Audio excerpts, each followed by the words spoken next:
সবাইকে নমস্কার। যতনা খুলুনকা বিশেষ করে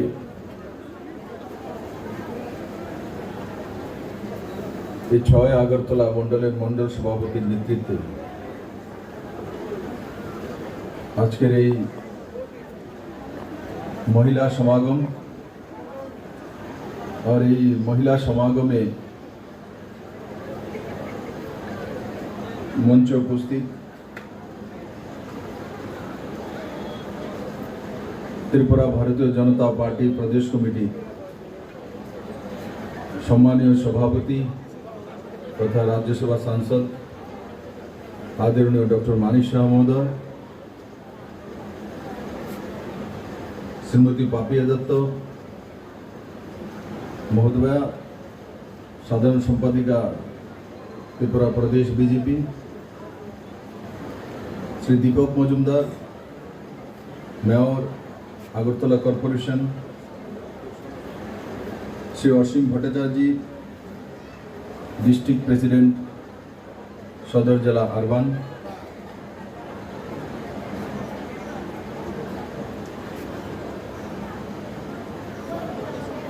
শ্রীমতী ঝুমা বিশ্বাস, ডিস্ট্রিক্ট প্রেসিডেন্ট মহিলা মোর্চা, শ্রীমতী সাধনা চৌধুরী, বরিষ্ঠ মহিলা নেতৃত্ব, এই মণ্ডলের সম্মানীয় মণ্ডল সভাপতি শ্রী হীরালাল দেবনাথ মহোদয়, এখানে বড় মাত্রায় উপস্থিত আমার মায়েরা, বোনেরা, ভারতীয় জনতা পার্টির এই মণ্ডলের অন্যান্য কার্যকর্তা ভাইয়েরা,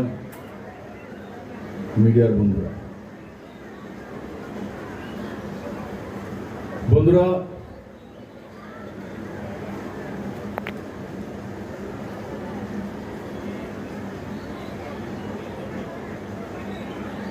1972 ত্রিপুরা পূর্ণ রাজ্য হয়েছে।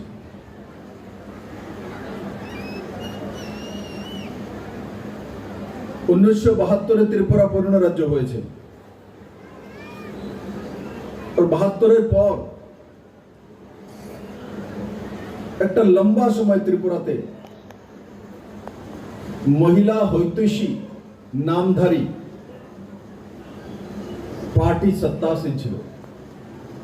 লম্বা সময় মহিলা হৈতৈষী, और এক সময় ত্রিপুরার মহিলারা ভাবতেন যে ওদের ভাষণ, ওদের কলা কৌশল দেখে ভাবতেন হয়তোবা দুনিয়ার সবচাইতে পারদর্শী মহিলা ত্রিপুরা থেকেই তৈরি হলো।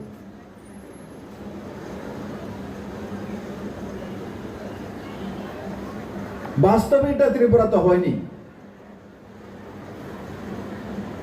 ত্রিপুরাতে জন্মেছে কটা আইপিএস মহিলা আছে? অ্যাডমিনিস্ট্রেশনে ত্রিপুরাতে কয়টা মহিলা আছে?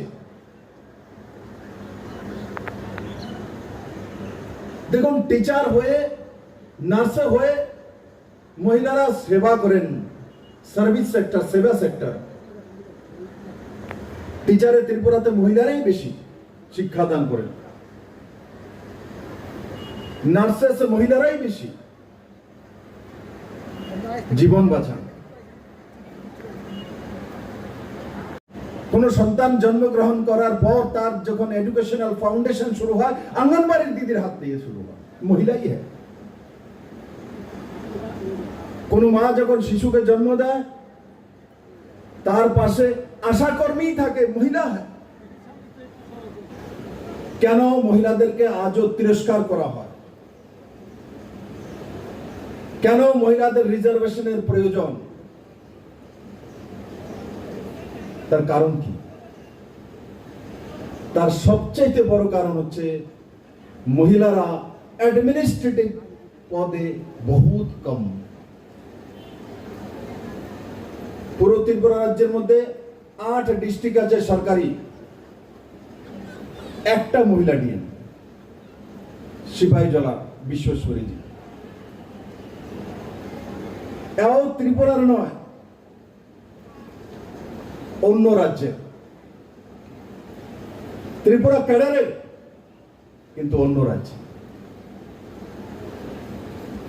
বিপ্লব দেব 8-এর মধ্যে কমসে কম 4 ডিস্ট্রিক্টে ত্রিপুরার কোন মহিলা ডিএম দেখতে চান। এসডিএম, অ্যাডমিনিস্ট্রেটর, কটা মহিলা এসডিএম আছে ত্রিপুরা রাজ্যে জন্মেছে?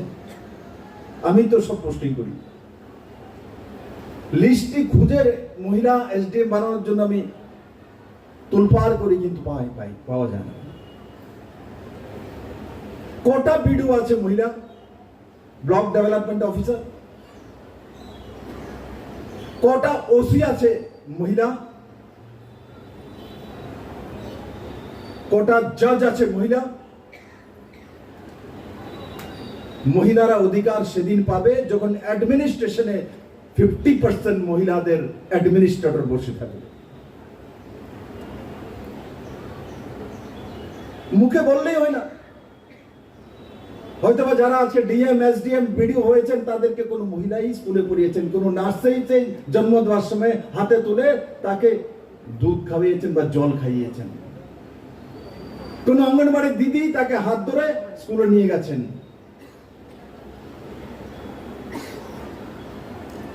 কিন্তু এই মহিলাদের কথা কেউ আর মনে রাখে না। মনে রাখে কার কথা? মনে রাখবে ডিএম এর কথা, এসডিএম এর কথা, বিডিওর কথা, ওসির কথা, এসপির কথা। কারণ কি? এরা অ্যাডমিনিস্ট্রেটিভ পদে বসে আছে, তার প্রভাব থাকে, প্রভাবী ভূমিকা থাকে। একটা ডিস্ট্রিক্ট ম্যাজিস্ট্রেট, ওই ডিস্ট্রিক্টে সিএম এর বরাবর পাওয়ার থাকে তার কাছে। সিএম এর কাছে যত ডিপার্টমেন্ট থাকে, যত অধিকার থাকে রাজ্যের, ঠিক ডিস্ট্রিক্ট ম্যাজিস্ট্রেটের কাছে সমস্ত অধিকার থাকে। অথচ আমার ত্রিপুরা রাজ্য থেকে যখন আমি সত্তাসীন কাজ করি, ত্রিপুরা রাজ্যের একটা মেয়েও আমি ডিএম বানাতে পারছি।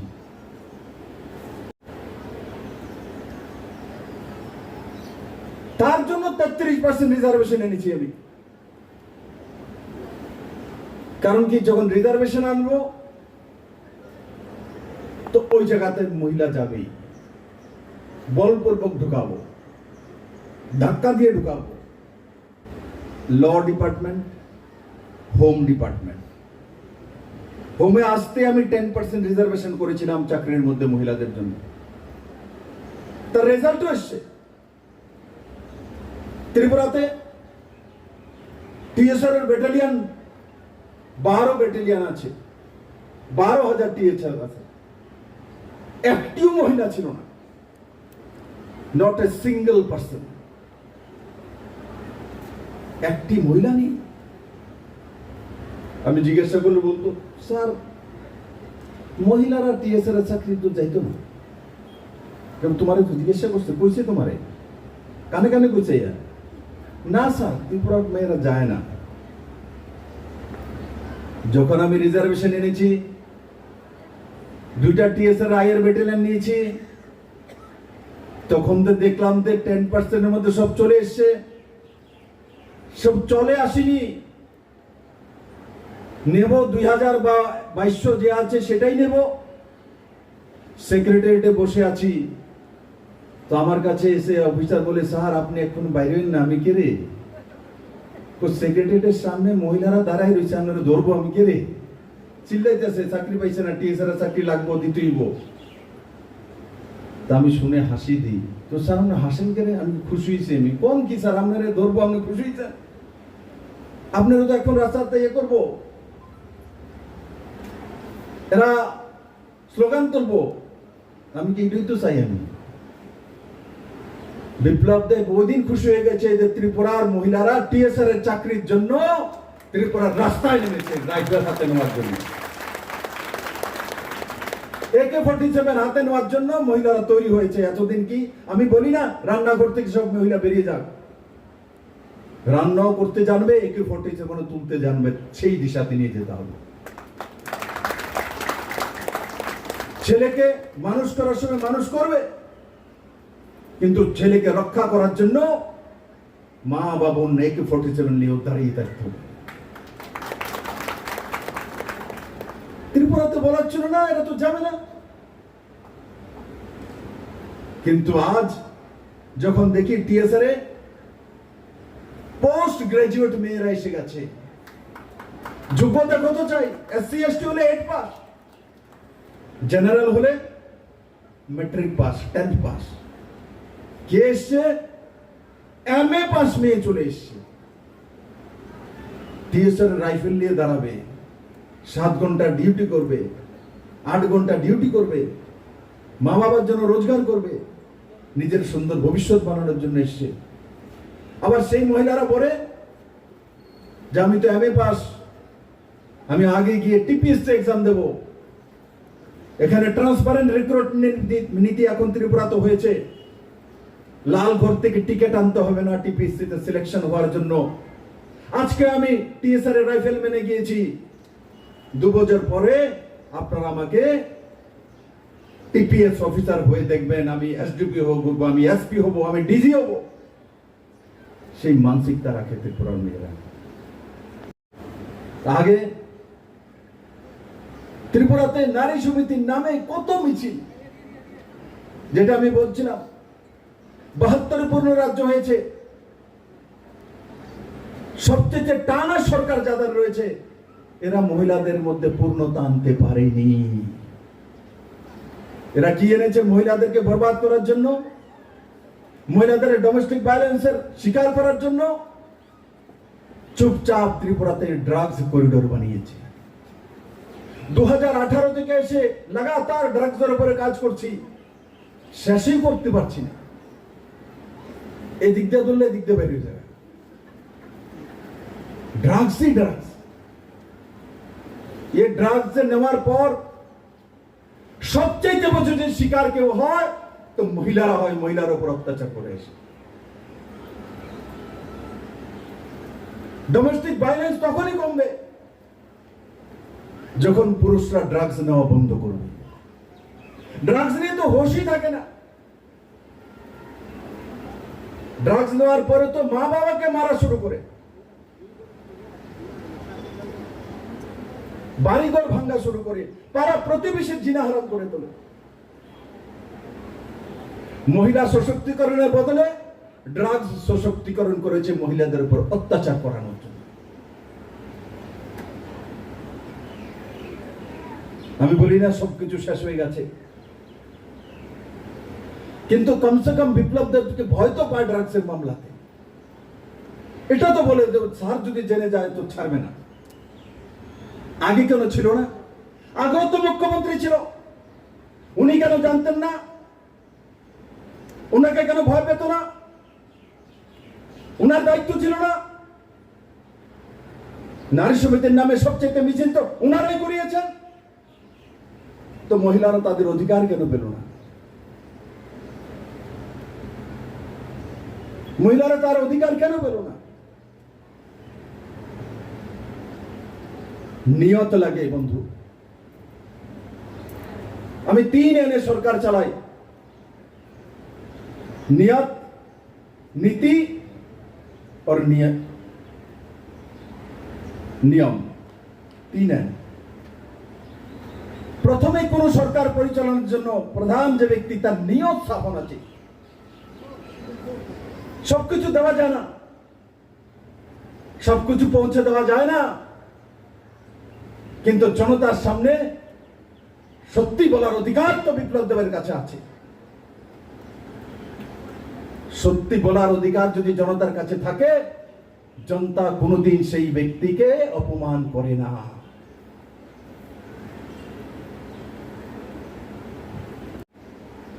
ওনারা আমাকে জন্ম দিয়েছেন, আমি কোনো বড় করে ছেলে নয়। আমার কোনো নাম ছিল না ত্রিপুরা রাজ্যের মধ্যে। আমার নাম যদি কেউ সৃষ্টি করেছে, 37 লক্ষ ত্রিপুরাবাসী তৈরি করেছে আমার নাম। আজকে বিপ্লব দেবকে দুনিয়া চেনে, কার কারণে চেনে? আমার পার্টির কার্যকর্তাদের জন্য চিনে, আমার পৃষ্ঠা প্রমুখদের জন্য, আমার মহিলা কার্যকর্তাদের জন্য চেনে, আর সর্বোপরি 37 লক্ষ ত্রিপুরাবাসীর কারণে চেনে আমার। তো আমার প্রথম দায়িত্ব নিয়ত সাফ রাখা। যাই করব সেটা জনতার সামনে খুলে বলে তারপর করা। নিয়ত সাফ, নীতি থাকতে হবে, নিয়তের পরে নীতি থাকতে হবে। 33% রিজার্ভেশন এনেছি, তার জন্য বিল এনেছি। অনেক মহিলারা প্রথম শুনে এটা মনে হয় নির্বাচনী একটা ফতোয়া জারি করেছেন, উনি জুমলা জারি করেছেন। বিপ্লবদের জুলমা ফতোয়া জারি করে না, বিধানসভাতে এনে বিল পাস করেছি, রুলস লাগু করেছি। এই রুলস আগামী 2500 যে স্পেশাল এক্সিকিউটিভ, 1000 পুলিশ, 3500 নেব, অ্যাডভার্টাইজমেন্ট আসবে, তার মধ্যে 33% রিজার্ভেশন থাকবে।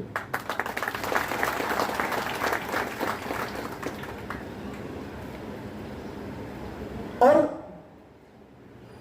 তার মধ্যে নীতি তৈরি করা হয়েছে। সেই নীতি মানিকবাবু বলছিলেন কি কি হবে, কিভাবে করবে, কি কি থাকবে, তার মধ্যে কত টাকা লাগবে। তার মধ্যে নিয়ত সাফ ছিল বিপ্লব দেবের, নীতিও সাফ। অনেকে বলবেন আমরা বউর নাম তো নীতি।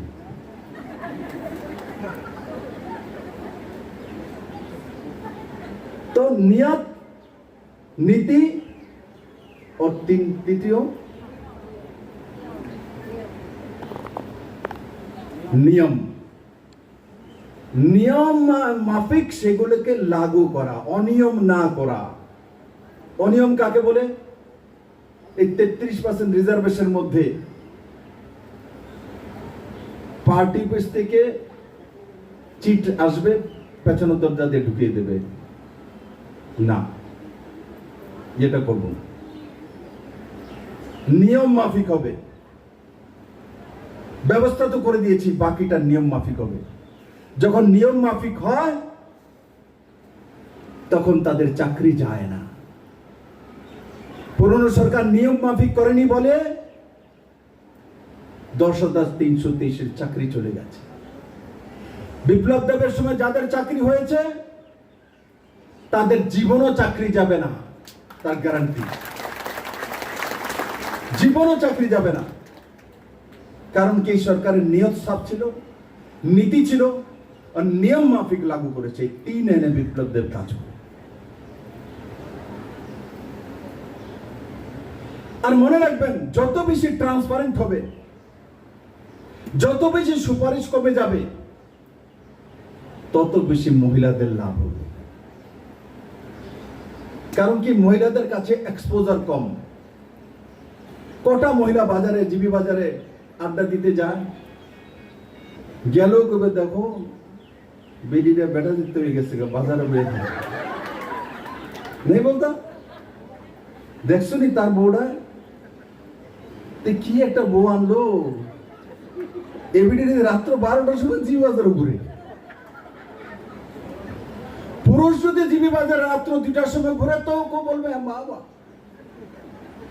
কিন্তু কোন মহিলাকে, যেমন কোন কর্পোরেটরকে যদি দেখে রাত্র 12টার সময় 1 লাখ ঘুরতে আসে, তাই 1 লাখ কই ঘুরে? মানে মহিলাই মহিলার দুশ্মন হয়ে যায়। क्या फर्क पड़ता है? আমি তো বলবো 3-4 মহিলা হয়ে হাতে একটা ডান্ডা নিয়ে রাত্রেবেলা ঘোরা, ও ড্রাগস নিয়ে ইধার উধার গেলে একদম পাছা বাড়ি দেওয়া। কাহে কো ড্রাগস দেয় ভাই? কোন কোন বাড়ির মধ্যে করছে, কে করছে? মহিলা বেরে বেরে জালি বেত নিয়ে বেরোনো, ওর ধুনাই করা, বলে এখানে ড্রাগসের জায়গা নেই। আরে ভাই, রোজগার করার জন্য অনেক কিছু আছে। আজকেও আমি লাওসের থেকে টিম এসছে। লাওস আমাদের আলাদা রাষ্ট্র, আগরের বিজনেসে অগ্রণী ভূমিকা পালন করে। টিমকে আমি আজকে আসার সময় দেখা করে এসেছি। এখান থেকে চিফ সেক্রেটারিকে, বিসিসিএফকে আমি পাঠিয়েছিলাম লাওসে। और তাদেরকে বলছি ইনভেস্টমেন্ট করো। আজকে এসছে বলে স্যার আমরা প্রাইভেট ইনভেস্টমেন্ট করব। এই আগরের বিজনেস যখন হবে, পারফিউম তৈরি হবে, ধূপকাঠি তৈরি হবে, ইত্যাদি তৈরি হবে, ত্রিপুরার ছেলেমেয়েরা রোজগার করবে। ড্রাগসে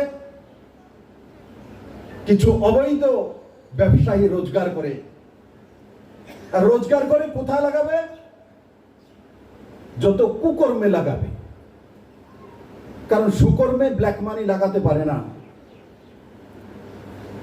সে খারাপ কাজের ভিত্তি লাগাবে। খুঁজে দেখবে এই অঞ্চলের কোন জমিটার মধ্যে 60 জনের অবজেকশন আছে, এই জমিটা কিন্তু যাবে, বেজাল্লে জায়গাতে যাবে। ইয়াদ করো যারাই ড্রাগসের বিজনেসের মধ্যে আছে, যত ভেজাল্লে কাম তারাই আছে, যত কুকর্মের সঙ্গে তারাই থাকবে। সমস্ত কুকর্মের সঙ্গে এরা থাকবে। তার জন্য বিপ্লব দেব মহিলাদেরকে অ্যাডমিনিস্ট্রেটর বানাতে চায়। এবার খুশি হয়েছে ত্রিপুরাতে কর্পোরেটরে বড় মাত্রা মহিলারা এসছে। और রিজার্ভেশনে যেটা ছিল তার চেয়ে বেশি টিকিট আমরা দিয়েছি।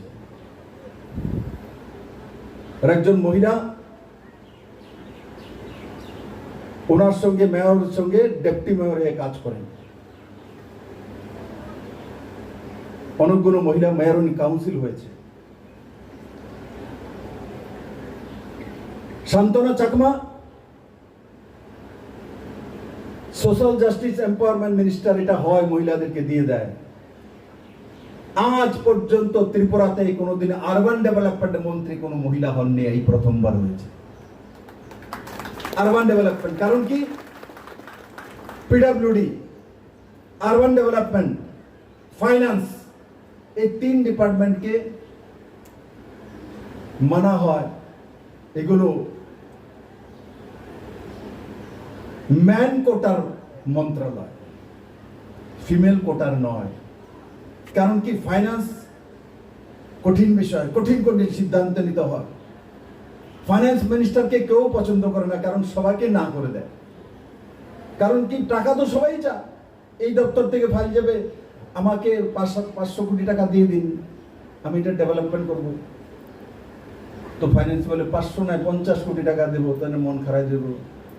দেখছেন নি 500 কোটি টাকা লিখলাম, সবাই কইলো তাহলে একটা 50 কোটি টাকা করে দিচ্ছে। আরবান ডেভেলপমেন্ট শহরের মানুষকে কন্ট্রোল করা। শহরের মানুষ জাগ্রত বেশি থাকে, সুবিধাভোগী বেশি থাকে,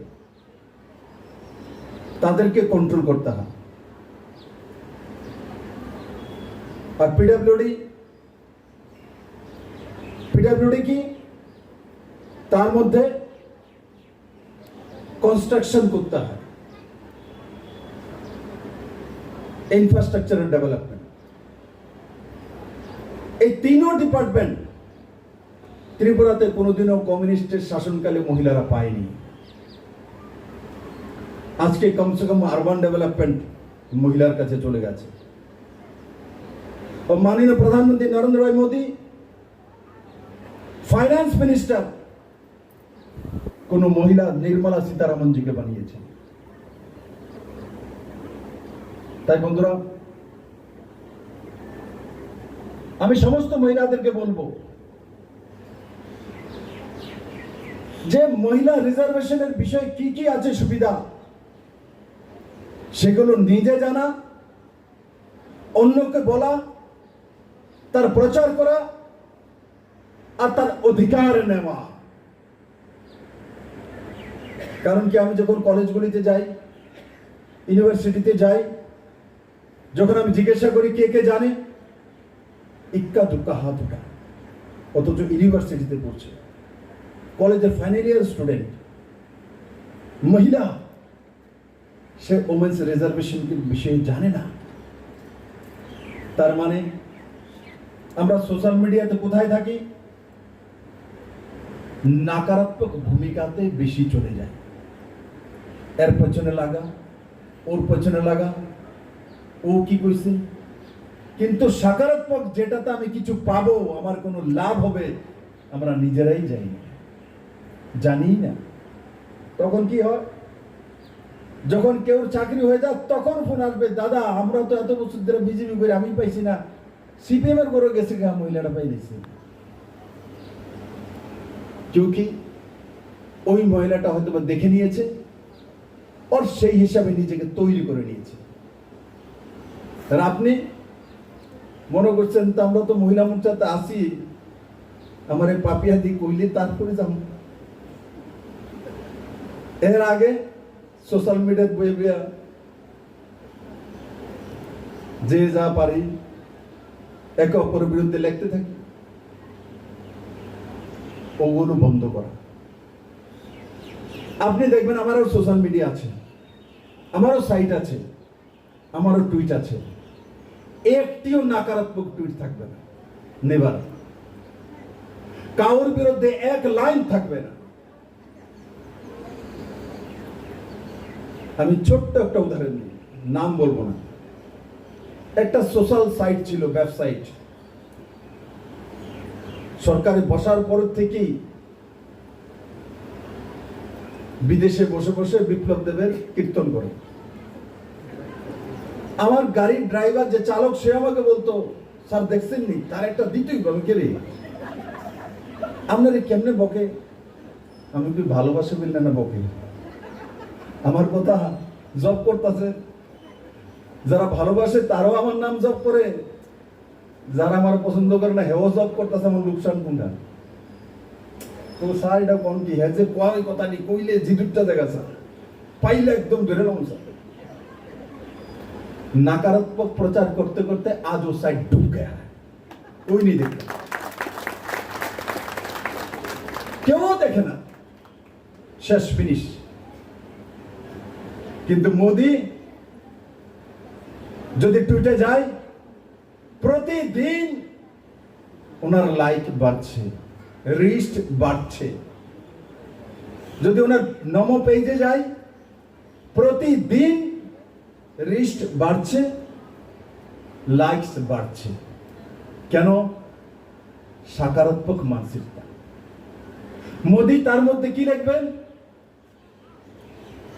মোদি তার মধ্যে লিখবেন যে কোভিডের ইনজেকশনের জন্য ভারতবর্ষে এত কোটি মানুষ, আমার হেলথ কর্মীরা তাদেরকে ইনজেক্ট করে, টিকাকরণ করে একদিনে এত কোটি ডোজ দিতে সক্ষম হয়েছে। যদি ত্রিপুরা রাজ্যের কোন বোন বাঁশের বোতল বানিয়েছে, তো মোদি তাকে উঠিয়ে টুইট করে দেন যে ত্রিপুরাতে বাঁশের বোতল তৈরি হয়েছে। সকারাত্মক। মহিলাদেরকে স্বরোজগারী করার পথে পজিটিভিটির সঙ্গে বার্তা প্রেরণ। বন্ধুরা याद रखना, যত বেশি আমি নেগেটিভিটির সঙ্গে থাকবো, নকারাত্মক সোচ রাখবো, আমি মানুষের মধ্যে যত কমি বের করব, সেই সমস্ত কমিগুলি আমার মধ্যে বিরাজ করবে। সে याद रखना। क्वेश्चन पर আমি বলে इसको निकाल दो, बगाओ। কেন? কি কারণে বলছি? বানানোর সময়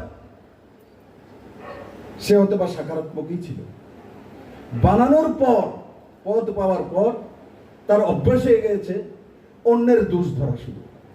এ খারাপ, এ খারাপ, এর চুল বাঁধছে না, এর শাড়িটা সুন্দর না, এর জুতা পরছে না, সব নকারাত্মক। তো ধীরে ধীরে তার মধ্যে নকারাত্মক সোচ সবগুলি চলে আসে। চলার কারণে সে নকারাত্মক ভাবে সংগঠন চালাতে চায়। নকারাত্মক ভাবে যখন সংগঠন চালানো শুরু করে, তো পার্টি আর সংগঠনের লোকসান হয়, তখন তাকে দূরে সরাতে হবে। আর যে কার্যকর্তা প্রত্যেকের বিশেষ সকারাত্মক গুণ বের করে কাজ করাতে জানে, তাকে বলে সংগঠক, তাকে বলে অর্গানাইজার।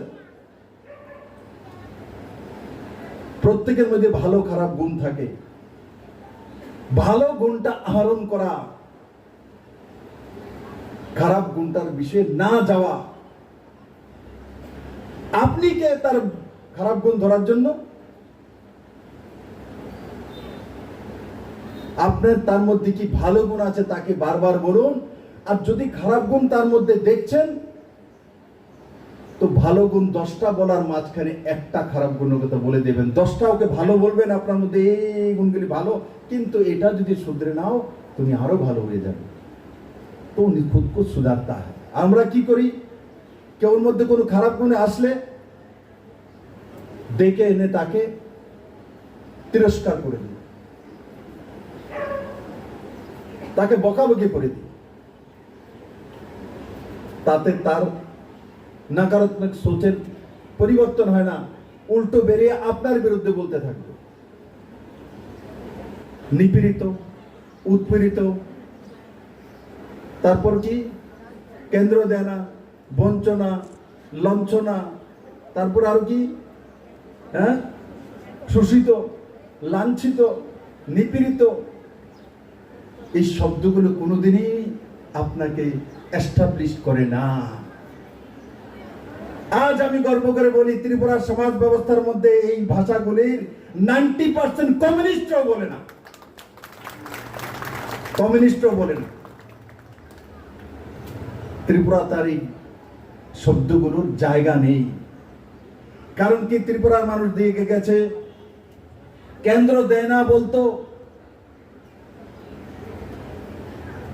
না বলতে মোদি করোনার ইনজেকশন পাঠিয়ে দেয়, জীবন বাঁচায়। না বলতে মোদি সবার জন্য, যারা BPL Antyodaya priority house hold 80 কোটি মানুষ 5 কিলো করে চাল প্রতি ব্যক্তি। তো কেন্দ্র দেয় না কিভাবে বলবে?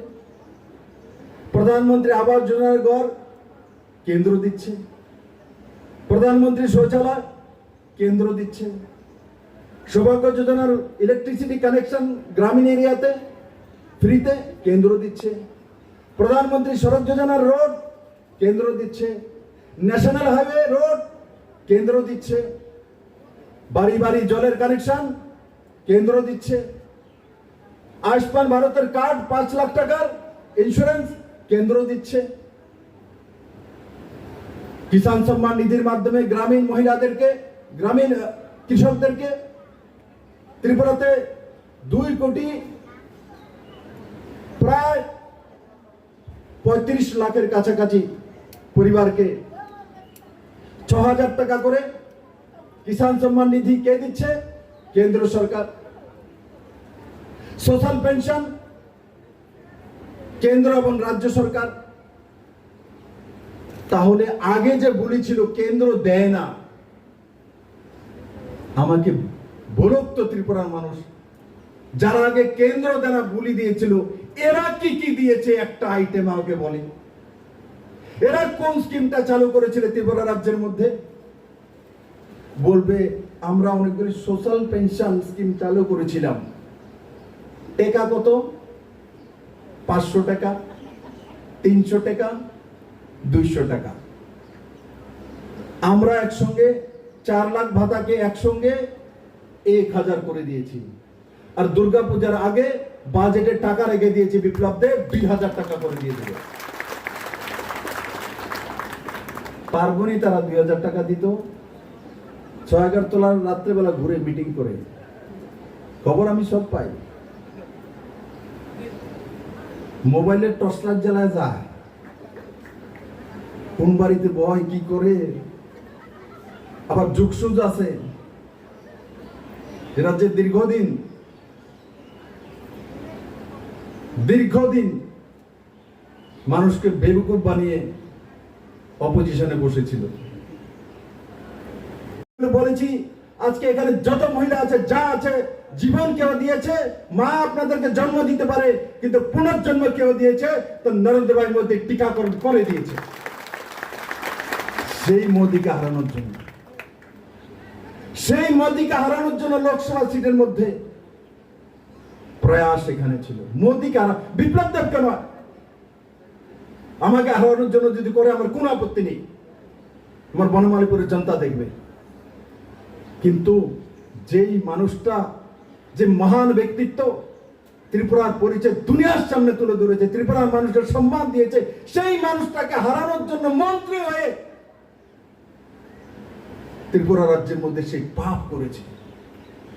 কিন্তু মানুষ সর্বোপরি এই লোকসভার সিট 3,06,000 ভোটে প্রতিমা জিতেছে। 3,06,000 ভোটে ডিফারেন্স, 3,06,000 ভোট ডিফারেন্সে মোদীকে আমি 2 এমপি দিয়েছি। আমি যখন প্রদেশ সভাপতি হয়েছিলাম 2016-তে, প্রথম এক্সিকিউটিভ মিটিং ছিল সেন্ট্রাল। অমিত ভাই শাহজি রাষ্ট্রীয় অধ্যক্ষ ছিলেন, রামলালজি সংগঠন মহামন্ত্রী ছিলেন। সামনের সারিতে আমি বসে আছি, অমিত ভাই আমাকে দাঁড় করে জিজ্ঞাসা করছেন, তুমি কি দিবা 2019-এ? মাত্র নতুন প্রেসিডেন্ট হয়েছে। আমার সামনে মধ্যপ্রদেশের প্রেসিডেন্ট, বড় বড় গুজরাটের প্রেসিডেন্ট, এদেরকে জিজ্ঞাসা করলে একজনে বলে 25 সিট দেবো 25-এ, একজনকে 29 দেবো। আমাকে অমিত ভাই সাহেব জিজ্ঞাসা করে, তুমি কি করবা? আমি গেলাম মোদির 2টাতে 2টা পুরাই দেব। তো অনেকে হাসে, কি কর, কেমনে দিব? হ্যাঁ, আমার पसंद থেকে दादा की कहो तुम, दादा क्या बोल रहे हो? तो अमित भाई ने बोला, दादा जो बोल रहा है सही बोले, करके दिखाएगा। ये 2 में 2 सीटें देगा, ये करके दिखाना है। और 2018-তে ভারতীয় জনতা পার্টির কার্যকর্তারা সেই কাজ করে দেখিয়েছে। 2তে 2 লোকসভার সিট মোদির কাছে পাঠিয়েছে, 2টা পদ্মফুল। আর মোদিজি তার বদলে কি দিয়েছে? একখানা কেন্দ্রীয় প্রতিমন্ত্রী দিয়ে দিয়েছে। ওনাকে 2টা এমপি দিয়েছি, উনি আমাকে ত্রিপুরার মাটির কোন মহিলাকে প্রথম কেন্দ্রীয় মন্ত্রী ওহদা এই প্রথম পেয়েছে ভারতীয় জনতা পার্টির। আর সেই মোদীকে হারাতে চলছিল। একবার চিন্তা করে দেখুন ছয়াগরতলাবাসী। আরে ডাইনো তো বলে কয় গর বলে সাইরা যায়, কি জানি কেডা কয় গর সারক দি 7 গর, কয় গর ডাইনো 7 গর সারে, মোদিরে সারতো সানা। কত বড় রাজনীতিবিদ।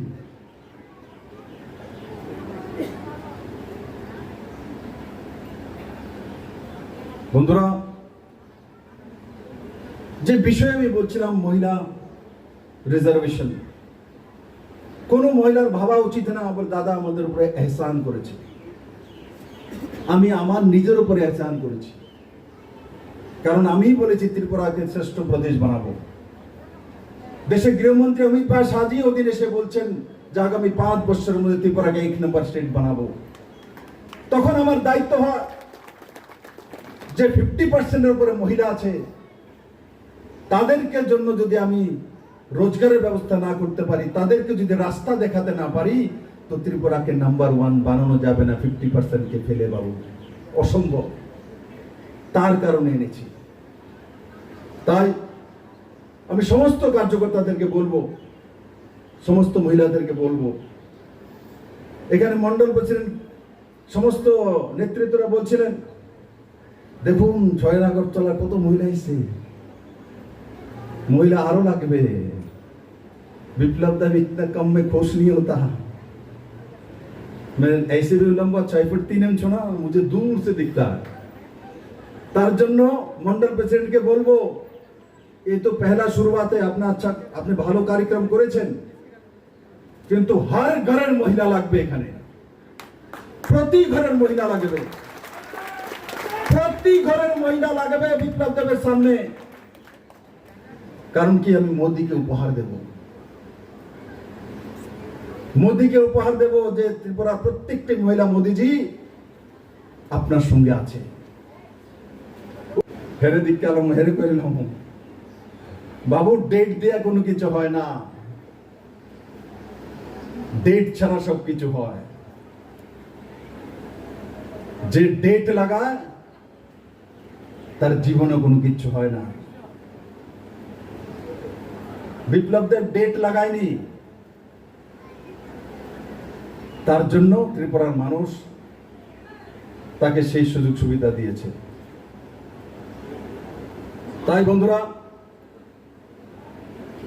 আমি সমস্ত কার্যকর্তাদের মহিলাদের বলবো, আগামী দিন যখন কার্যক্রম হবে তখন কি করা হবে, শুধু মন্ডল প্রেসিডেন্টের উপরে মহিলা মোর্চার উপরে না ছোড়া, এখানে সমস্ত মহিলা মোর্চার কার্যকর্তারা এমনিতে যারা মহিলা আসছেন, প্রতি মহিলা তার পাশের ঘরের 3 জন মহিলাকে নিয়ে আসা,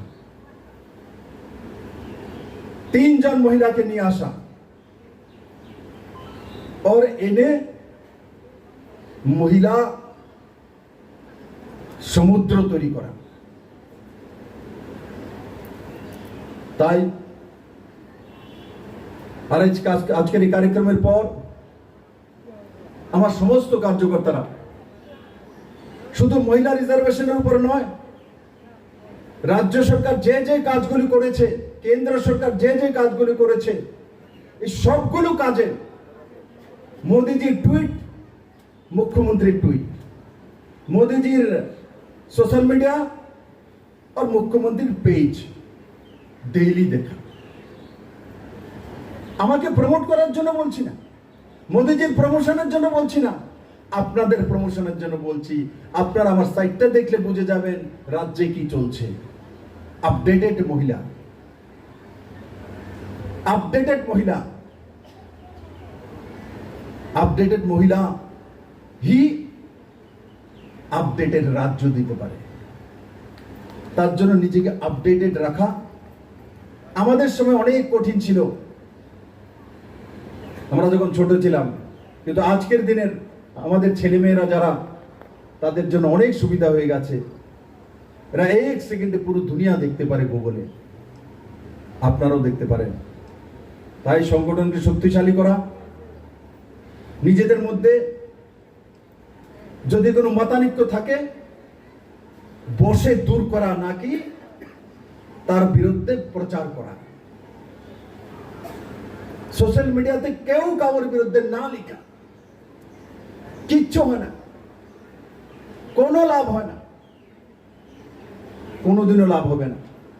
বরং আমার এখানেও যখন পজিটিভ কেউ কমেন্টস করে, তো আমি সেটা দেখি, দেখে আমার অফিসকে বলি उसको মদত করো, ওর সঙ্গে কথা বলো। কিন্তু নেগেটিভ যখন লিখে প্রতিক্রিয়া দিই না, আপনি আপনি ঝাপ বন্ধ হয়ে যায়। তাই আজকের এই কার্যক্রমে আমাকে আমন্ত্রণ করার জন্য और महिला मोर्चा द्वारा, मंडल कमिटी द्वारा এই ধন্যবাদ সূচক যে কার্যক্রম নেওয়া হয়েছে, তার জন্য আমি সবাইকে ত্রিপুরা সরকারের তরফ থেকে অনেক অনেক ধন্যবাদ জানাই। আপনারা ভালো থাকুন, সুস্থ থাকুন, স্বনির্ভর মানসিকতা তৈরি করুন, আর আশাবাদী হন। সবচেয়ে বড় জিনিস আশাবাদী, ফিউচারিস্টিক যাকে বলে। জীবনের সবকিছু চলে আসবে। যে স্বপ্ন দেখে সেই জীবনে কোনো কিছু সাকার করতে জানে। আপনার ভাগ্য আপনিই নির্ণয় করবেন, আপনার জীবন আপনিই তৈরি করবেন, অন্য কেউ তৈরি করে দেয় না। অন্য আপনাকে দায়িত্ব, রাস্তা দেখাতে পারে, রাস্তাটা আপনাকেই চলতে হবে। আলটিমেট গোল পোস্টে আপনাকেই যেতে হবে।